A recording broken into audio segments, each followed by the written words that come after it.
What is up, guys? We are back with another week of Modern Magic Mondays. This time around is the in-between week, the week that is full of shenanigans, if you will. Players are no longer trying to get points. They are only caring about playing something silly or practicing for the Invitational, which is going to be recorded up tomorrow and broadcasted up next week, which is our top 8 Invitational. So it should be pretty exciting as we have had 10 weeks of regular season play. Let me pull up and kind of quick rundown. I did talk about it, posted up about it previously, but in case you guys have missed the post and you're tuning in now, let me just give you a rundown of who the players are and kind of what to expect when you are watching next week. So we've got 8 players, as you might imagine, that were able to make the top 8. Some of these players are returning players. They've been here before. They're trying for a second chance. There are some of those players that this is their first chance making it into the top 8. So the way that it is set up is we do have kind of that mix, right? So in first place, if you will, coming into it, TJ Schillenberg was able to come in at first place with 111 points. He is our first 3-time champion, so he's one of those players that everyone's looking to beat going into this event. The other player that most people are looking to beat is our second place competitor, which is Lyle Rolfs, who is a 2-time or double invitational winner.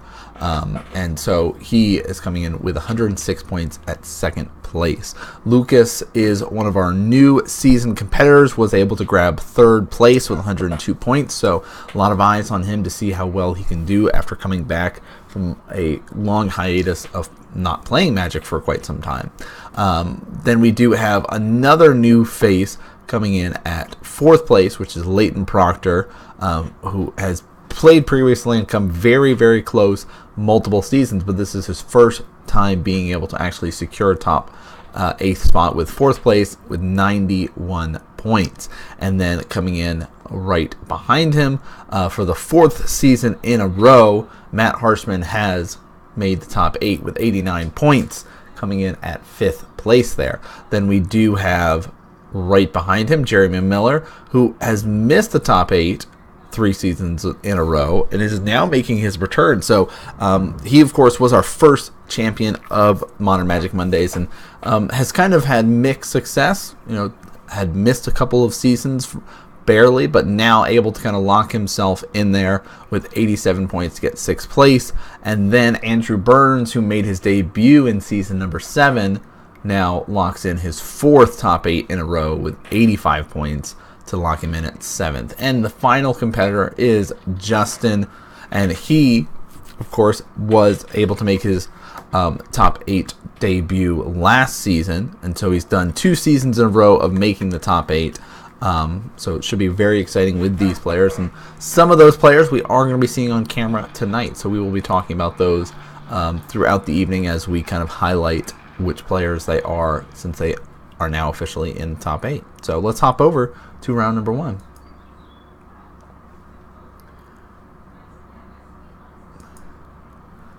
All right, so getting things ready to go, we see TJ Schillenberg, our 3-time champ, coming in first place, and he's going to be playing against Justin. So we've got Grixis Death Shadow versus Esper Control, which is a possibility of decks that these players might be piloting for the top 8. TJ has kind of hopped back over onto the Death Shadow plan recently. You know, he's also kind of rotated around to doing Control here and there, but still sticking with it. Justin's kind of our go-to player that plays the Mono Black Devotion, plays the Green-Black or Golgari Rock style, and looks like this week he's going to be switching it up and trying out Esper Control. So we should be a pretty exciting first round here to see how well the Control can hold up. Now, there was a list that did place pretty highly at a recent event, so that could be the incentive to try out that list and see how much he likes it. If it's exact, does he have some tweaks to it? You know, how is he running on his list. So we will find out once the game gets underway. But it does have a lot of removal available, right? Fatal Push, Path to Exile, a lot of counter magic to kind of back up that plan. So we're going to have to see if that is the sort of style that Justin has available to him.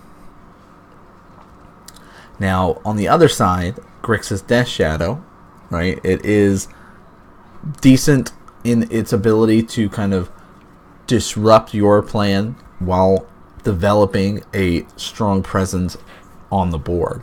It is kind of threat light in regards to the fact that it really has 8 main threats that you need to worry about, right? It's got the 4 Death Shadows, and then it's got 4 of the Gurmag Anglers, which are pretty scary to deal with and very quick to get online if your hand is set up nicely in the way that your build is set up. So we're going to have to wait and see how these players kind of progress in these first opening style hands. And looks like TJ is happy with his, while Justin's going to be shipping his away.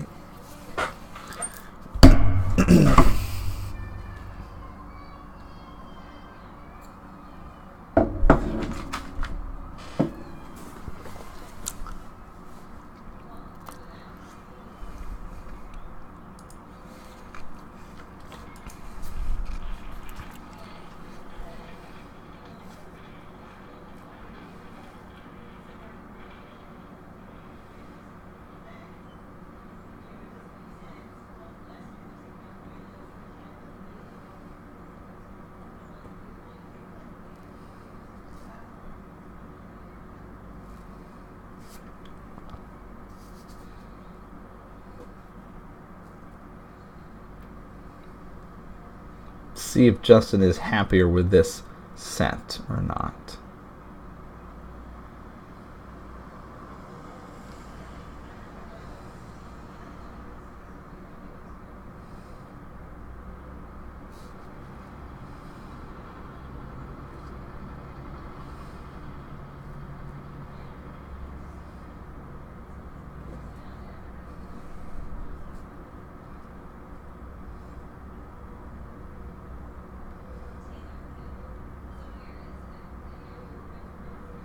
So let's get it going. He says shock into a Thoughtseize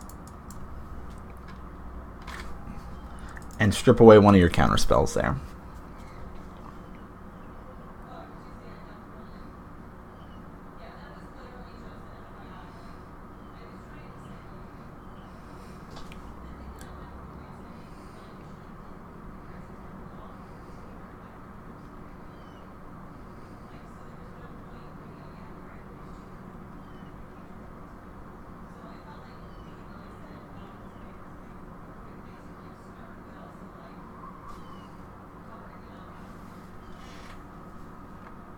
I like this kind of graveyard hate to set things up here with this Nihil Spell Bomb. It's a pretty cheeky idea. Let's actually get our life totals correct, because he does have fetch lands. And we do see a Street Wraith will be cycled away. Dropping down to 14 here. He's got 2 fetch lands available. And really, you see him just sort of taking it easy, not really just sort of wasting fetches, and he can kind of wait and build up and be reactionary, knowing that he's playing against a control deck. He doesn't need to go super ham right away. Godless Shrine does get fetched up.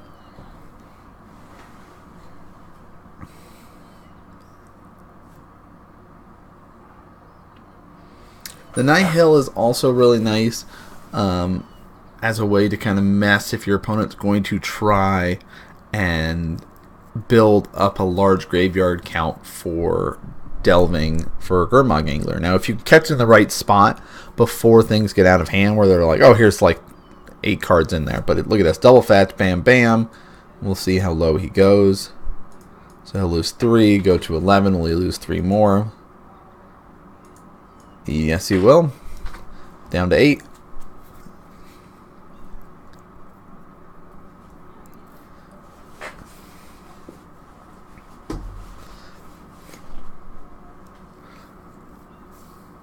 So here's the thing, that like is he going to start casting certain spells? And he says, let's take a look at yours. Okay. See, now he's got a bunch of stuff, and even going to be shocking himself down to 6. And actually going to be considering passing after that. Justin's going to go to 17. Fetching up as well. And really, TJ is all about kind of gaining card advantage here.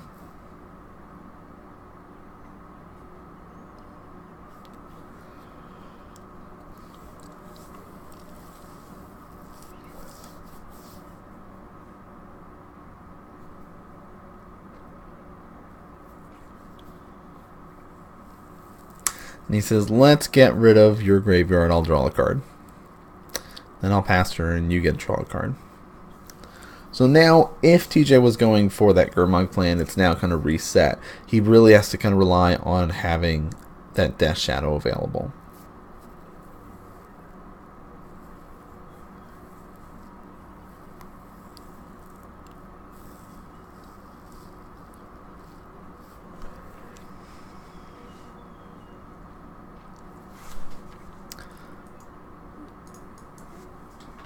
Justin's going to drop down to 16.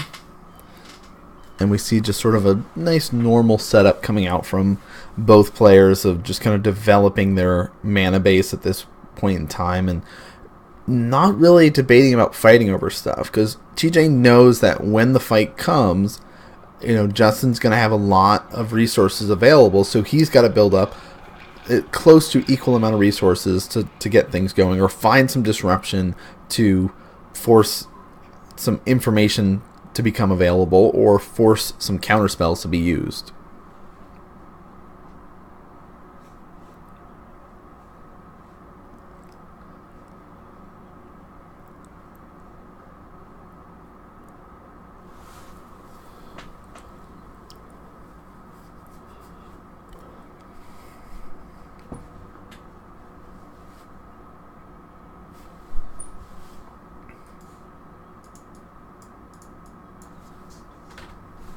Still another fetch going to be used here.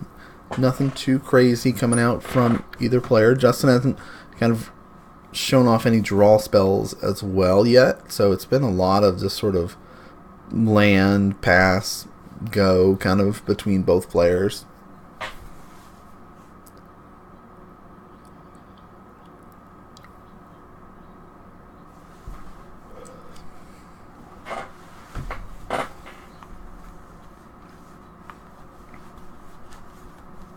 Ooh, time for a Jace. It is. He wants to try to make some fighting happen, he says.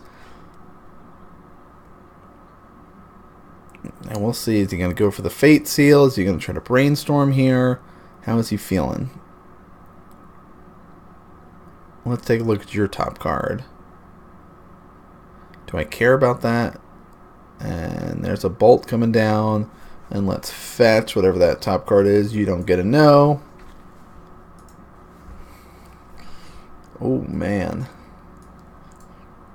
Fetch. Loses 2 more, goes to 3. So he knows that his opponent isn't on any bolts, so he can get low like this. So we'll probably see a Snapcaster bolt or something like that. Try to finish off Jace. No, doesn't go for that. Must have a lot of Death Shadow available, or just kind of in this awkward spot now.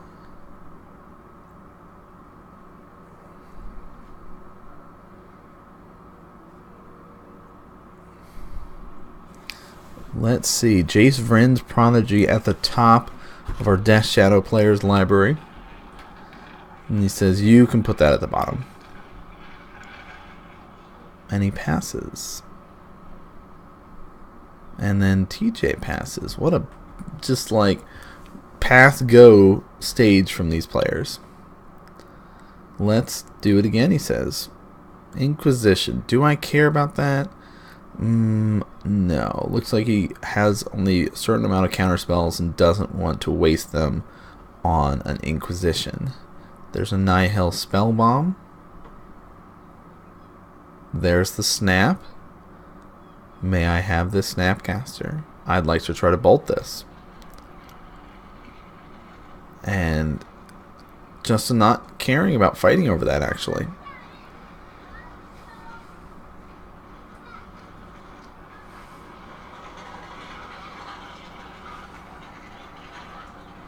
Another land. Not really what TJ wants. 2 points of damage coming across.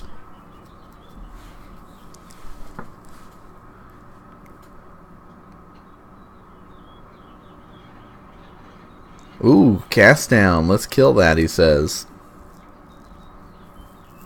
Still has 3 mana available for a counterspell if need be.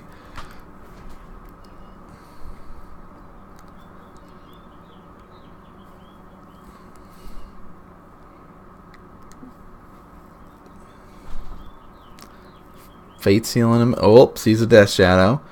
Does he care about that?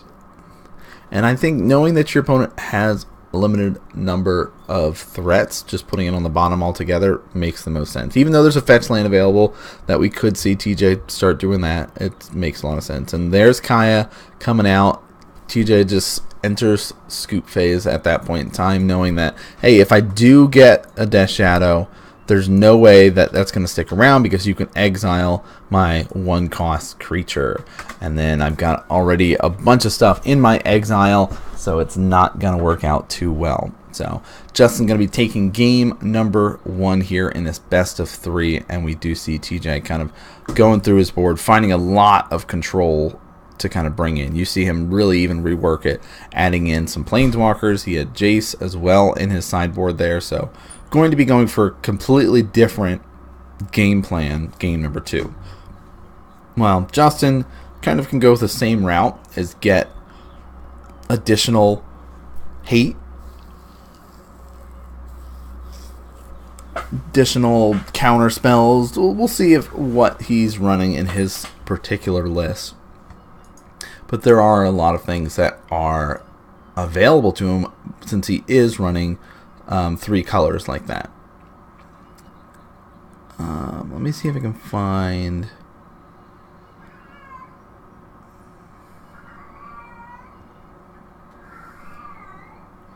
Oh my gosh, Sophie.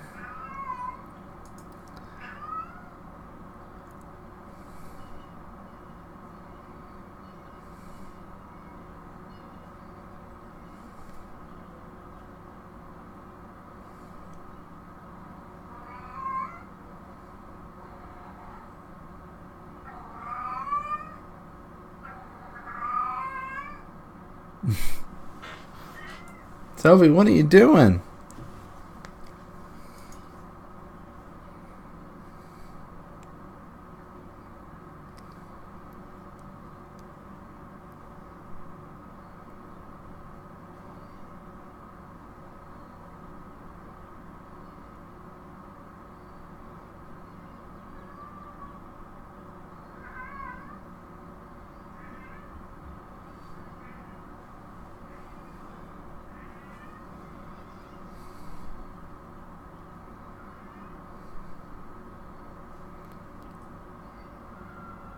I mean, I would be shocked if he didn't run something like Surgical.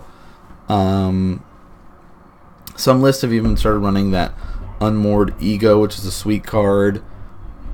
I'm trying to think of other cards that he might be having in his list that he'd be interested in.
Alright, players getting ready for game number 2 here.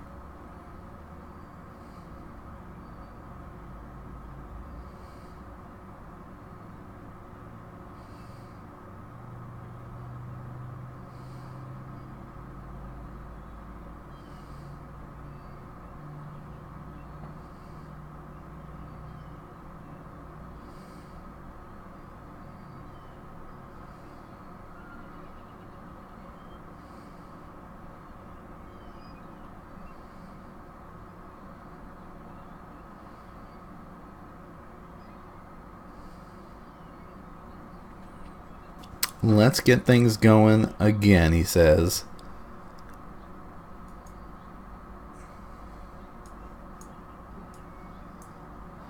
Two snaps, 2 ops, and a counterspell again. So let's get rid of that one lone counterspell.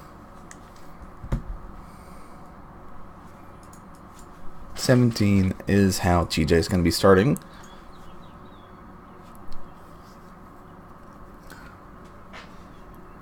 What is up, Lillian? How's it going? Island comes down for Justin, so he can be able to opt during TJ's turn. There's Vrin's Prodigy going to come out.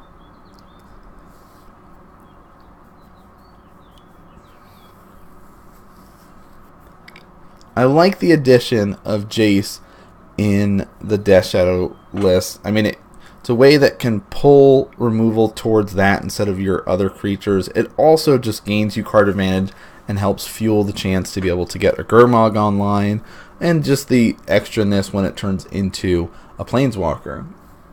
Hapless, what is happening? Good to see you tonight.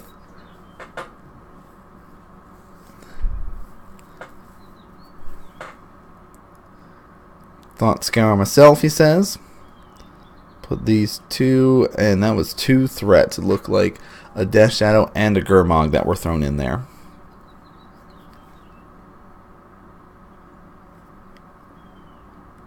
Activate Jace. The question now Justin has is, do I use that surgical now to get rid of a bunch of your threats? And I like that plan a lot. I think you get rid of all the Gurmags, keep Death Shadow, because you have Kaya and stuff like that. So he will lose 2 life and surgically extract and take out all copies of Gurmag Angler.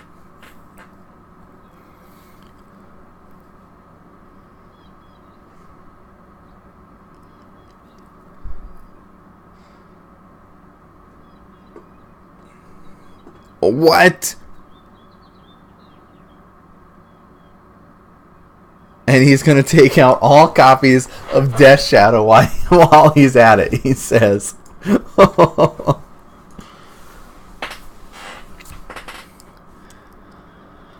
So now it's really on TJ to rely on his Planeswalkers as a way to win.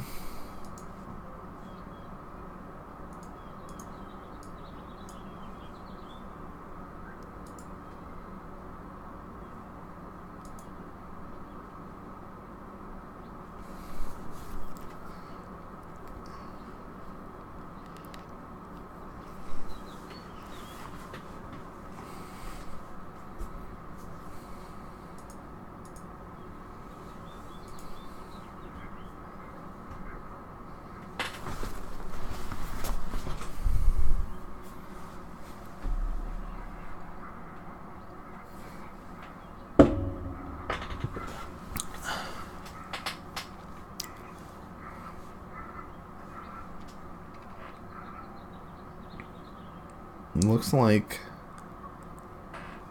TJ's going to be getting rid of one of his counter spells here. And I think that makes a lot of sense, especially if you know that you're not going to ever really get it online to the point of it being just a full-on counter spell, right? It's not going to become a dispel. It's not going to become a negate. No, it's going to be just, hey, counter this unless you pay 1, because you're rarely going to have anything online that will make it relevant in that regard. We do see a fetch coming out, a shock as well. TJ is going to drop to 14.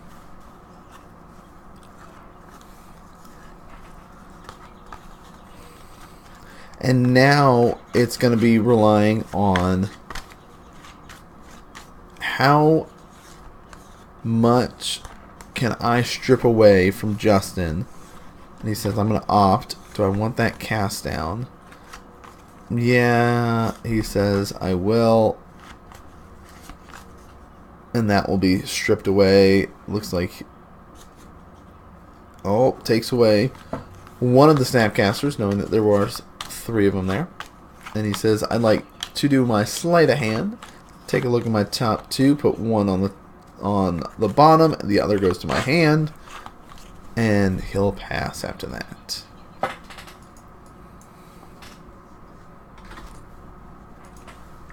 So, we're going to be seeing more likely than not just the removal spell get used here to clean up Vryn's Prodigy and then pass back after that. And it's like he needs a black source. So, Godless... Yeah, I was going to say Godless Shrine makes the most sense, so he gets access to black and white, and that is what he ends up picking up.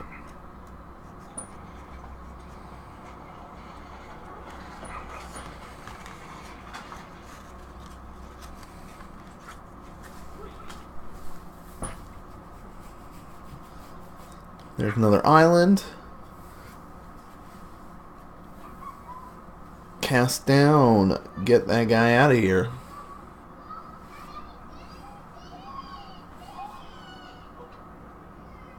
And it says, oh, wait a minute. You can't target this guy with it because he's legendary. And it says, destroy target non-legendary creature. Surprise! Legendary creature, human wizard. That good old Jace Vryn's Prodigy.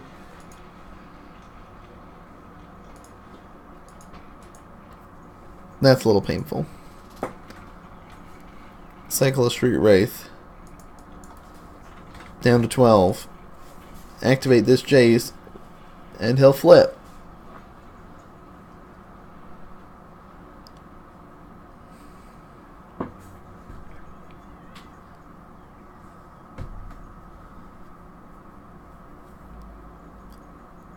I feel like most creatures in Modern are not legendary, so you don't usually have to worry about that, and just 2 mana to kill something.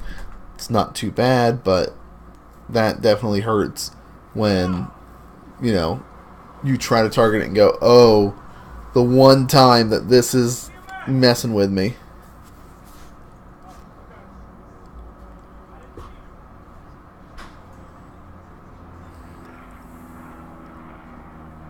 Alright, so here is the Thought C is going to drop TJ down to 10.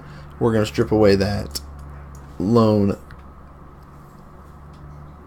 snippety Snapcaster Mage. You may keep your ability to counter my activated, triggered, or spells. That's fine. Just keep that in mind if you're trying to ult that Jace. Which, again, his +1 up to 1 target creature gets -2, -0 until the end of turn. Or until your next turn, I guess. Not till the end of turn, until your next turn. Your -3 is basically Snapcaster. You gotta give something flashback from your graveyard. -9, you get an emblem that whenever you cast a spell, target opponent mills 5. Alright, so missing a land drop. Justin did get something that he can use. It's just not really there. And there is Lily coming out. Last Hope. Going to be double Planeswalker action. Fetch away. Drop to 14. Get an island. What does he get? The black-white Watery Grave here. Players just double checking life totals to make sure everything is accurate and they're fetching and shocking.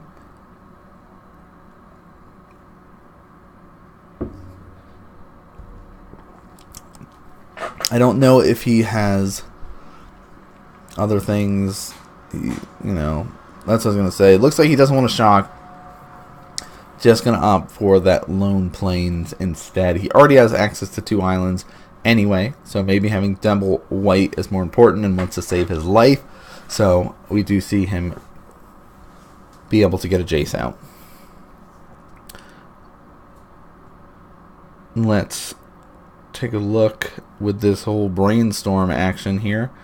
Debating about how he wants to do it. There is at least a Snapcaster there, so that's at least a threat. So he definitely wants that near the top of stuff that he'll be getting. I don't want to see him put it in his hand, though, in case your opponent strips it away, right?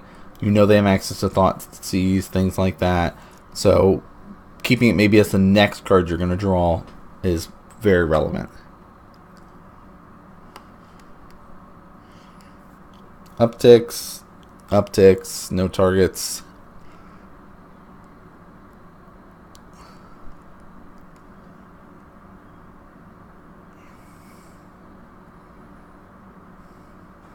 So TJ debating about taking advantage of this Thoughtseize.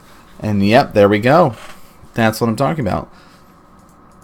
Forcing him to use his resources and not in a good way.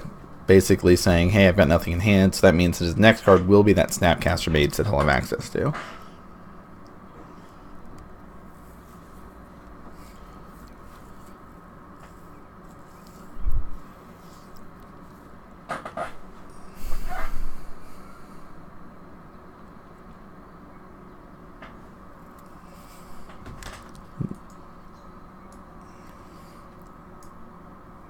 Fetching, shocking down to 5.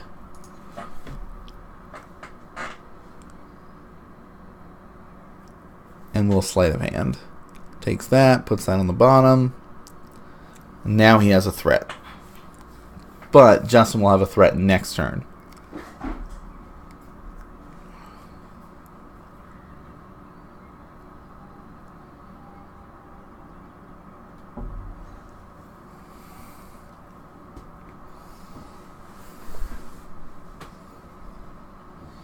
So again, players just double checking their life totals, and we could be slightly off. It does happen. You know, we do our best to try to pay attention and keep track of everything, but sometimes you guys at home pay much better attention than we do. So it looked like we did get to see that brainstorm action taking place again, really trying to figure out how he wants to craft and build his hand here.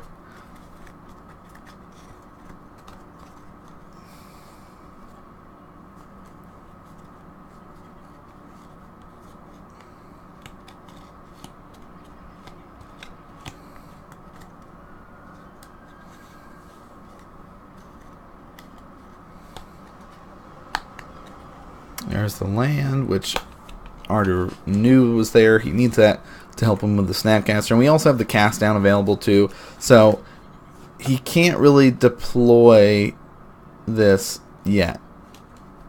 It's not worth it because he's got Lily and Jace on the other side that he's facing down, which, you know, will be able to kill them no problem. And really, the best way for TJ to go about this is declare attackers without having cast anything first, without having upticked anything first, just to see if Justin's going to get away with forcing his hand. And he is. You can see him sitting here doing this, and he'll try to kind of prevent his Jace from dying and mess with his opponent's Planeswalkers. The downside to this, of him casting this down and killing this, is the fact that Lily just upticks and kills Snapcaster. So I think going about it as no blocks, I don't have to worry about 2 damage. Jace won't die. I still have a way to kind of keep things going. Escalating.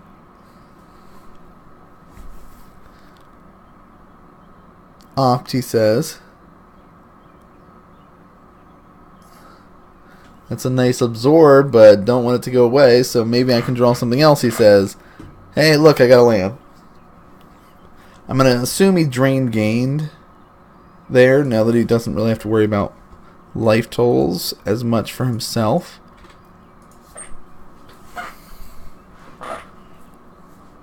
Brainstorm, he says.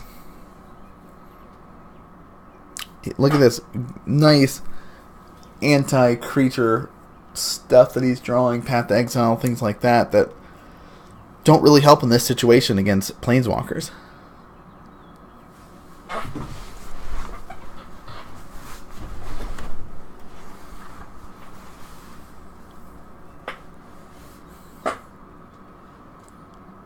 Let's blow up the graveyard and I will draw a card, he says.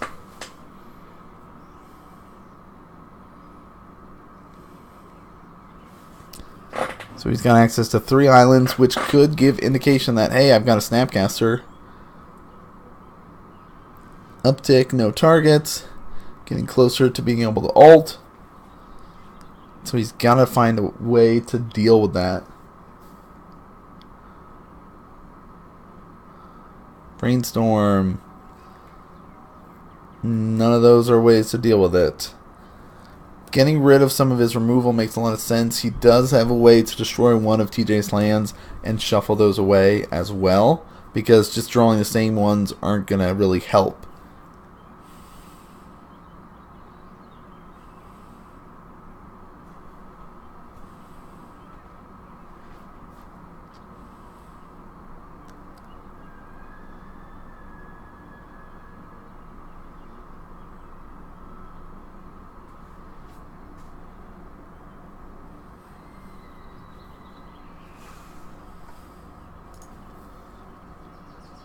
Alright, so Liliana, Last Hope, is able to ultimate this turn.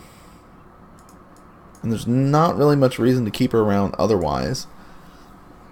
Cycle Street Wraith, let's bolt your Jace. Justin's going to look like he wants to try to fight over this.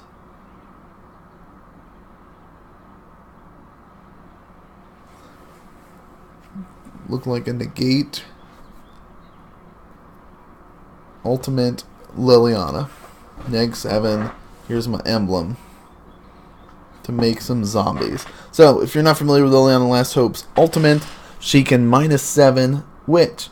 Get an emblem that at the beginning of your end step, you get to put X 2/2 black zombie creature tokens onto the battlefield, where X is 2 plus the number of zombies that you control. So just keep getting more and more each turn.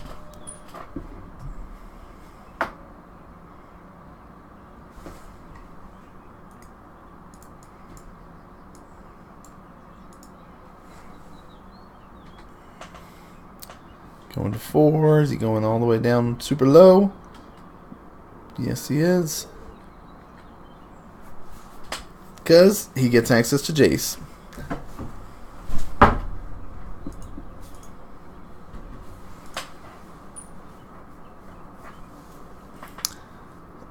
And let's delve away in logic, not that. Counter unless you pay 1, 2, 3 maybe. I don't know how much he did, but... And let's push one of your zombies.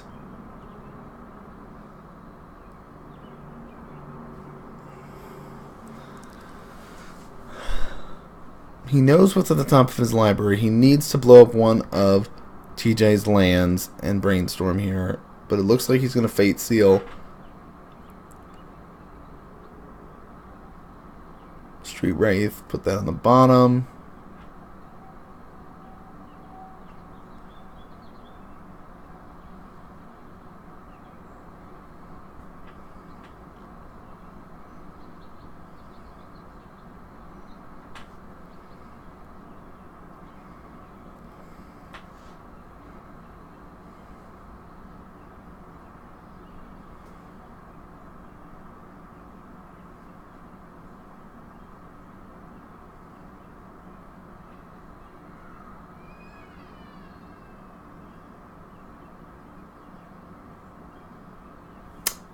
So the player's discussing how many zombies there are. Looks like he's going to path. Give him a land.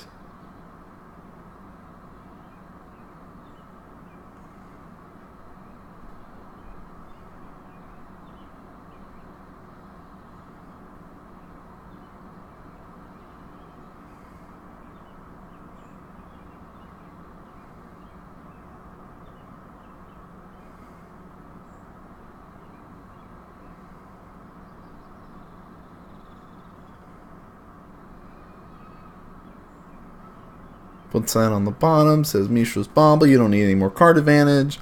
Passes turn.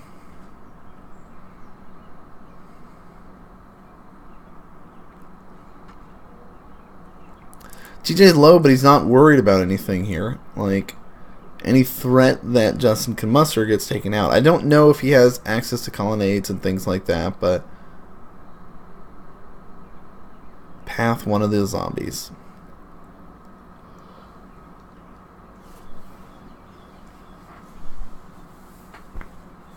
Not finding any more basics is also a good indicator that Justin should blow up one of the lands here.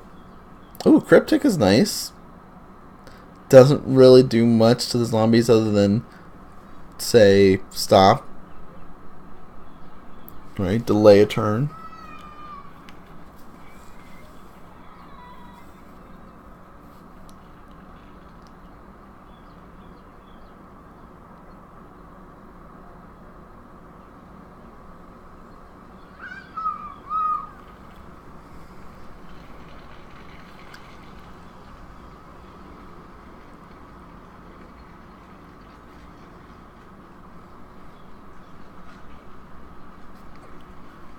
Ooh, that's pretty nice.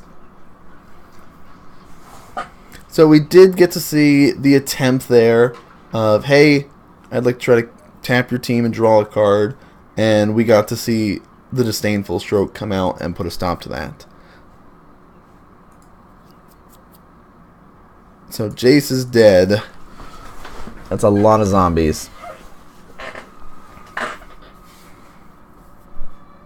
We didn't get to see Terminus. We didn't get to see Supreme. Nothing putting a stop to them, sadly.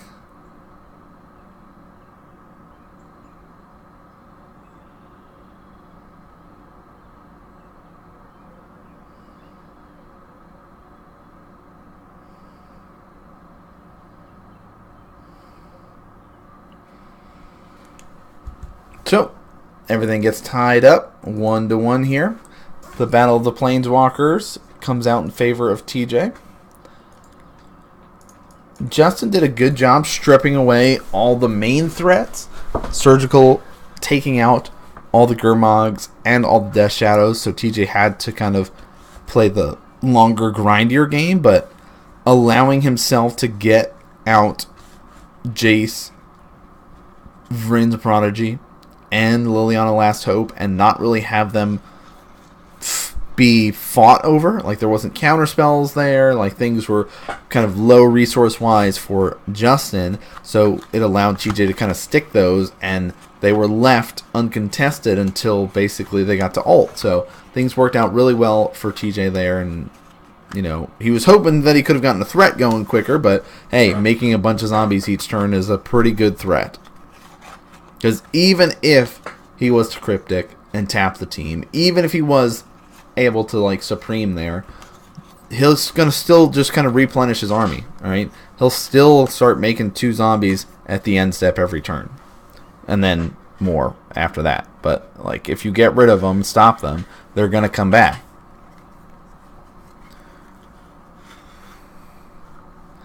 So let's get ready for game number 3. Players are going to be shuffling up, getting themselves ready to go here.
Alright, players getting ready.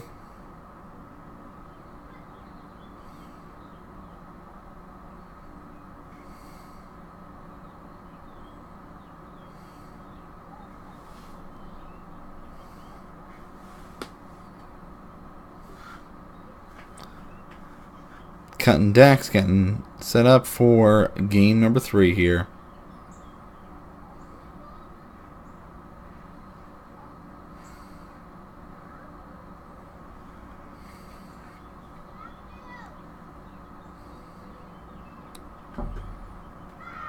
Seachrome Coast, Nihil Spellbomb.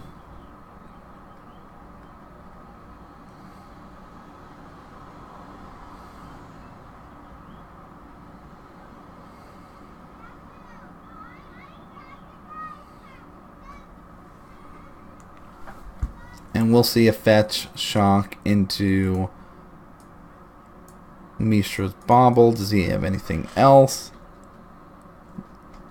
Drawing to 17, going to 15 with the Street Wraith, digging for Inquisition, Thought Seize, something like that to get going. Thought Scour would also be a nice kind of turn 1 play.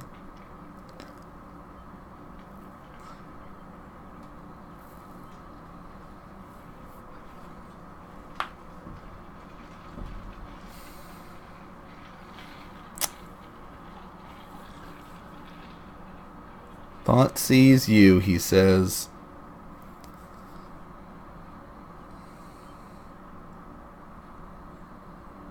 Path to Fairy, Esper Charm, 2 lands.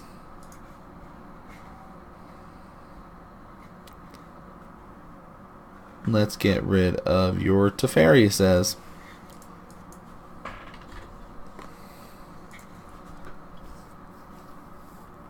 Surgical, let's also get rid of all your Teferis. And we're also building up a large amount of cards in the graveyard. So if TJ could have a shock or a fetch land, things could be able to help him get that Gurmag online. So now he gets to go through and see sideboard cards and sees there are kind of Planeswalkers removal and things like that. We do see 2 Teferis. It's what Justin's running, which, you know, it makes sense when you're also running Jace, you're running Kaya, that you don't want to overload yourself with too many high-cost spells in your deck. So running 2 Teferi seems like a solid number for this list.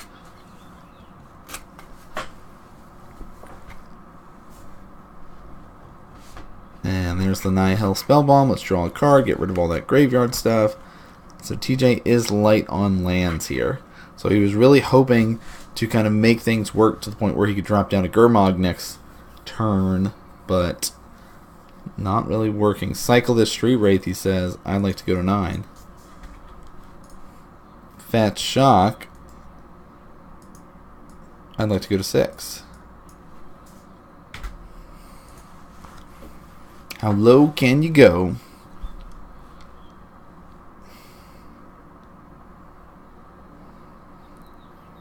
Now that counter spell that he has in his hand that gets rid of activated abilities, you can do that on fetch lands too.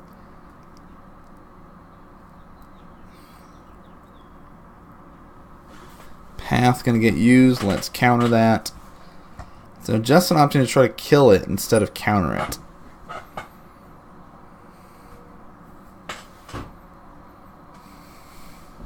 Another land gets drawn, and another land gets drawn.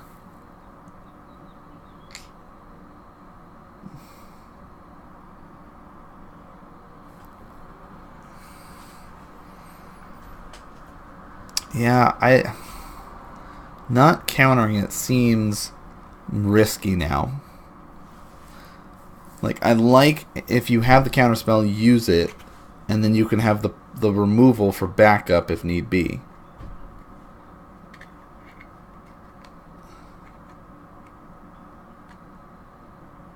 Let's blow that up. Find a land. Still going to take a lot of damage, though.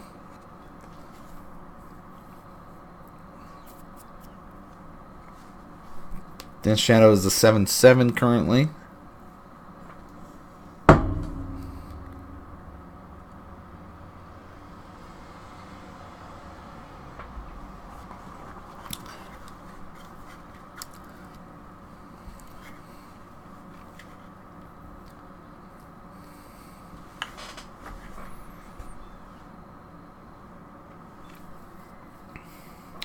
Here's the attacks. before damage.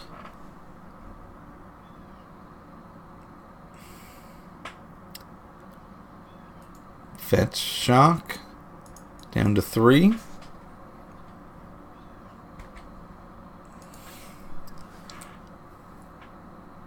Just kidding.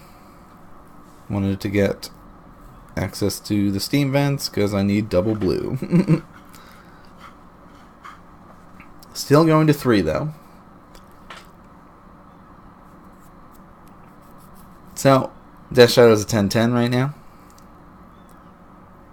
And here's a Gurmag.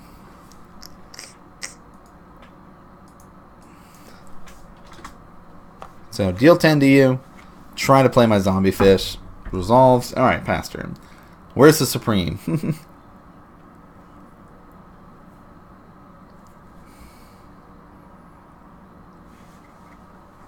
Let's try to kill that, he says. He's like, one of these is the right counter spell. Counter that. So that's getting off the table at least. Now you just have to face down a 5/5 and you have a 2-turn clock.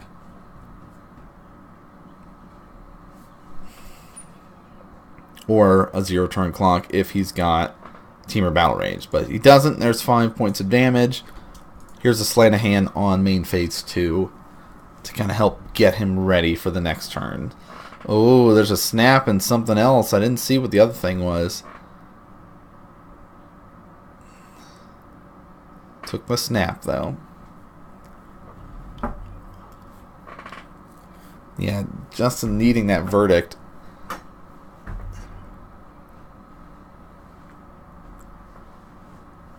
Here's a Snapcaster, I'm assuming. Nope. Esper Charm, which will just get countered. I'm assuming maybe trying to draw 2 cards.